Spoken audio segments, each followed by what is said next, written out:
আজকে আমার মা আমার হাতের মুড়ি সানা খেতে চাইছি। আমার হাতের মুড়ি মাখানে কি অনেক মজা। তাই তো এখানে নিয়ে নিছি মরিচ, আদা, পেঁয়াজ। এবার চুটকি ট্রানজ্যাকশন দিয়ে পেঁয়াজ, আদা, মরিচ কেটে ফেললাম। কুচি কুচি করে সবকিছু কেটে প্লেটে সাজায় রাখলাম। এক গামলা মুড়ি নিছি। এবার মুড়ির মধ্যে পেঁয়াজ, কাটা আদা আর মরিচটা সুন্দরভাবে ছড়াই দেব।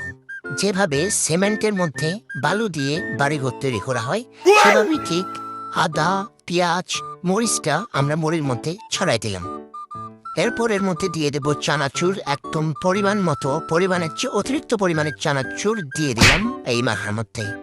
এরপর দিলাম সিঙ্গেলদের সবচেয়ে প্রিয় বস্তু সরিষার তেল, একেবারে গটগট করে ঢালে দিলাম। তারপর আমার হাতের জাদু, হাত দিয়ে দিলাম লাড়া, উপরে দিলাম লাড়া, নিচে দিলাম লাড়া।